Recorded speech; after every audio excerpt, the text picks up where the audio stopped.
So, 20 years ago, I was in grade 7, the last year of elementary school. I looked like this because I thought having long hair would make me look cool, which I was obviously right about. And I remember one of the other really cool things about being in grade 7 was that we got those sweaters with your grad year on the back, with everyone's signature inside. I wasn't sure if those were still a thing, but I recently saw a kid wearing a sweater with a 24 on the back. And I thought to myself, oh nice, they still do that. And oh man, I'm old. Anyway, I remember our sweater was black, with a bright blue 04 with flames coming out of it. It was sick. I basically wore that sweater every day, being so proud of being in grade 7. And then I got to high school.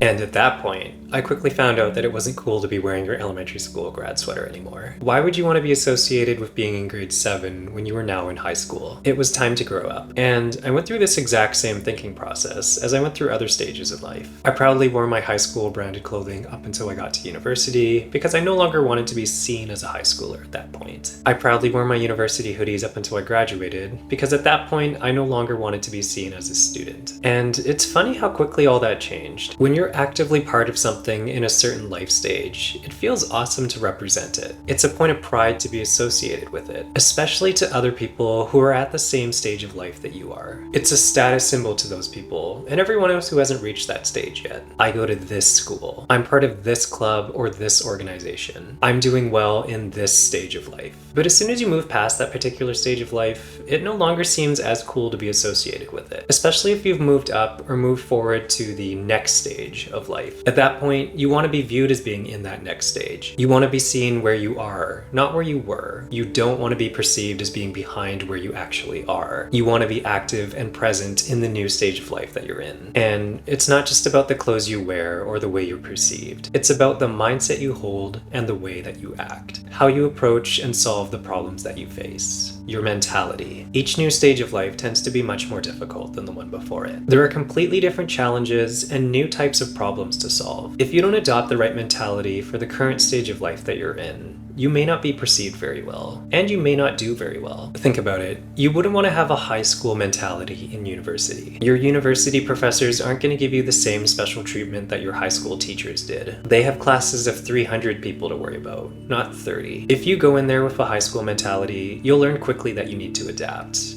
Otherwise, you won't last long. And the same goes for the next stage of life after that. You don't want to have a university mentality when you get out into the real world. Many of the things you learn in a textbook or in the classroom don't even apply in the real world. Sometimes you're starting completely from scratch. You can't rely on what you learned in school. In many fields, you'll quickly learn that people value real life experience over time in the classroom. People don't always respect what's written in the book because life doesn't always work that way. And it's not just school-related mentalities. Those are clear-cut stages that most people go through, so they're easy to conceptualize. But I feel like holding on to any mentality from a previous stage of life tends to be viewed negatively, especially if you're no longer in that stage. You can't succeed in the major leagues with a minor league mentality. If you're in your 30s or 40s and you're still going out every weekend getting wasted like you were in your 20s, people may find that unbecoming. If you've just had a child, but you're avoiding all the responsibilities that come with it and still trying to live the carefree life that you had before, people will view that negatively. Holding on to an old, outdated mentality makes it seem like you don't fully comprehend or understand where you are in life. You haven't realized how things actually work. You aren't acting the way you should be. And I mean, look,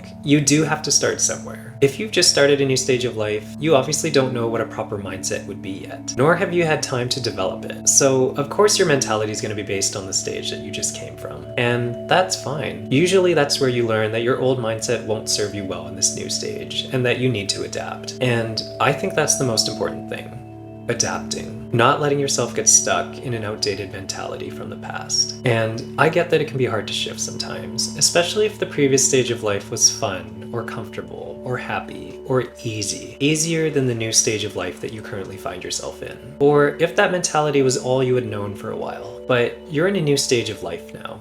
A new environment. You may be able to survive for a while with your old mentality, but you probably won't be able to thrive. This old mentality may hold you back and prevent you from growing, and that may prevent you from advancing to further stages beyond that. At the end of the day, life is about adapting to changing circumstances, growing and growing up. You'll mature physically as you advance through the different stages of life.